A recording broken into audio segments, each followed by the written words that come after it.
So many good things happening on main streets and downtowns across the Magnolia State. So today we're highlighting what's happening downtown this weekend. It is brought to you by the Mississippi Main Street Association. Now don't forget, you can always go to msmainstreet.com/calendar to get more information on upcoming events. And 'tis the season for our farmers markets all across the state to be open, and that's no different in Columbus. So Chelsea Best is joining us with Columbus Main Street to talk about the Hitching Lot Farmers Market that's wide open and ready for you. So welcome, Chelsea.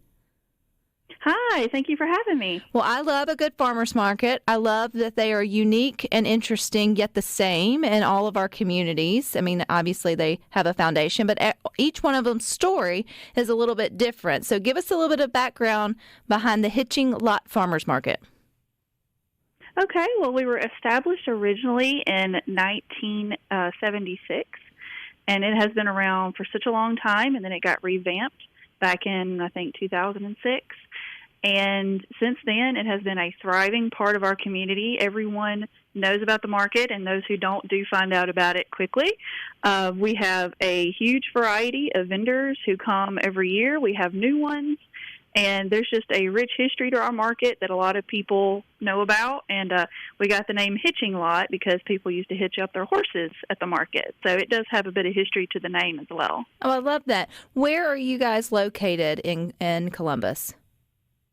We're in the downtown area on the corner of 2nd Street and 2nd Avenue North, close to the soccer complex area. So can't miss it in that way.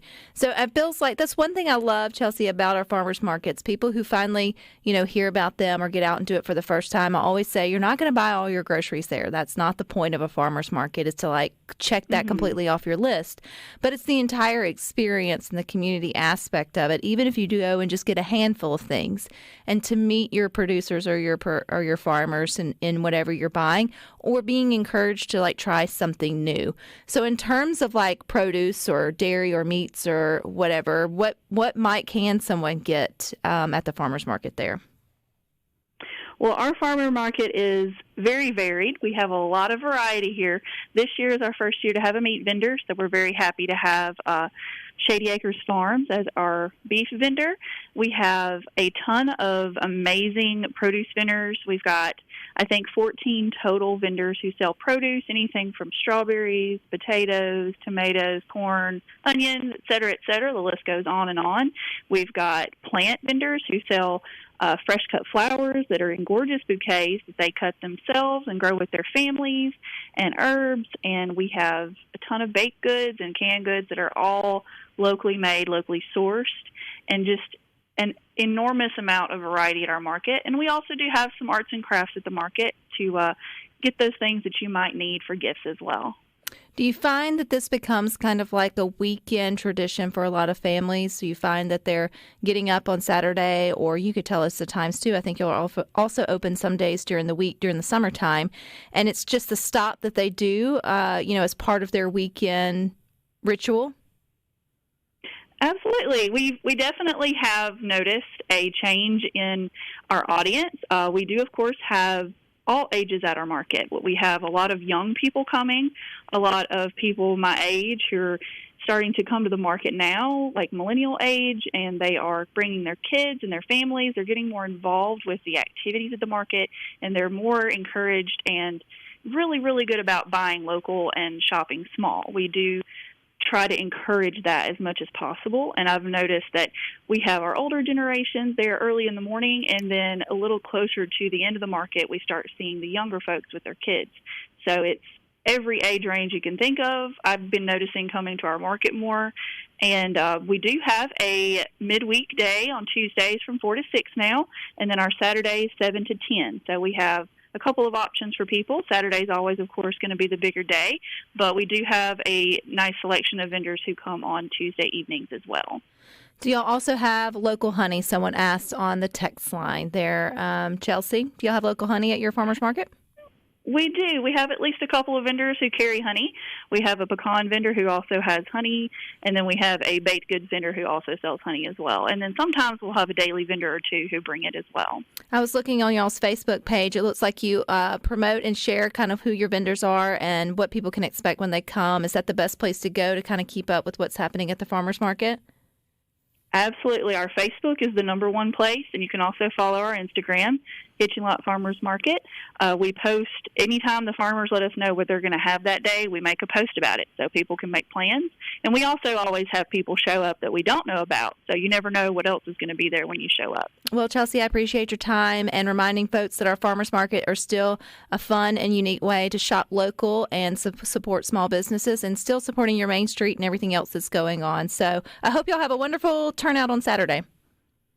Thank you so much. I appreciate it. All righty. Now, if you're looking for something to get into, maybe more of a festival-wise, then you can head down to Ocean Springs, where they've got their annual Red, White, and Blueberry, you knew it was coming, festival happening, which sounds fun and delicious. And joining us is Cynthia to tell us a little bit more. Hey, Cynthia. Hey, how are you? I am doing well. I love the red, white, and blueberry. It is definitely that time of year to enjoy those. But this sounds like this is something that happens often in Ocean Springs, and people are looking forward to it. Yes, we've been doing this for almost 20 years now. It's kind of a quiet little festival. It's like a little small festival in downtown Ocean Springs. It's called the Red, White, and Blueberry Festival. It's this Saturday from 10 to 2 p.m. in downtown in front of our historic L&N Depot. And really what it is our Ocean Springs Fresh Market vendors come out with produce, blueberry plants, blueberry smoothies, blueberry lemonade. So we kind of turn it into like a blueberry fun day event. We also have some strawberries. And then we set up a tent, the Chamber Main Street. We set up a tent, and we literally give out free vanilla ice cream, and we top it with blueberries and strawberries that we get from our vendors. So it's a fun way just to say the summer's coming. Let's get out and enjoy this hot time. Summer is here, Cynthia. Summer is here. It's not coming. She has made it. And it's definitely time for some good ice cream and strawberry and blueberry toppings. And now I guess with blueberry being our official state fruit, it takes on a whole nother meaning for you guys there at your festival. Yeah. Right. We're excited about that. So we've added, we're going to have little cards that have blueberry recipes on it and things like that, so people can take and share just to kind of celebrate that cool thing that we have for our state, but here in Ocean Springs. So it's just a really fun event. Last year we gave away 5,000 scoops of ice cream, and this year we're partnering with Kilwins, which is one of our newest places in downtown Ocean Springs, which is an ice cream shop. That's your arm. Was your arm sore the next day? Who's doing all the scooping? You know it, right? Well, it was kind of funny because it's our Main Street team, our board of directors, and then we have a wonderful volunteer team. We call it the Chamber Assistant Team, CAT for short. So we have a lot of those volunteers that are coming out, and it was really funny to see who signs up for scooping the ice cream, who signs up for putting the toppings on, who signs up for passing out the recipes. So you have to have some strong arms to scoop that frozen ice cream, and so we've been working out our muscles getting ready. So will the rest of Main Street be open and thriving for folks to be able to walk and shop and enjoy their cool dessert as well?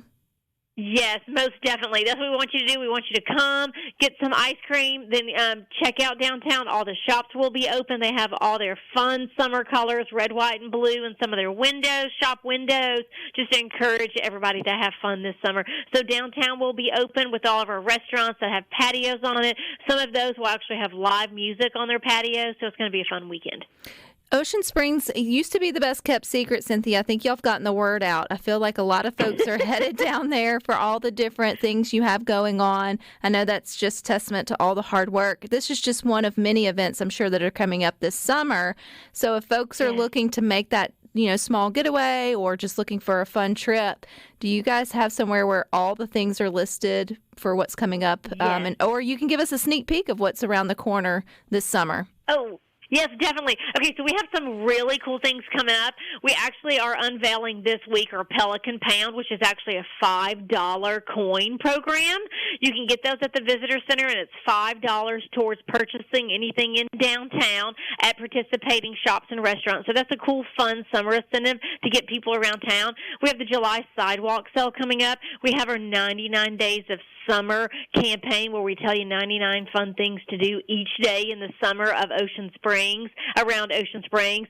Then we get ready for, once we get to Labor Day, we'll have an art walk. But we have so many fun little events like that coming up. We're working with a lot of tour groups to try to get them in town for the summertime. So a lot of fun things coming up this summer. We're excited. Well, I've got a family group that's going to celebrate her 40th in Ocean Springs. So the word's getting out. So they're traveling down and coming to visit. But this weekend, it's from 10 to 2 p.m. on June the 1st for the 19th annual Red, White, and Blueberry Festival. So I appreciate your time, Cynthia.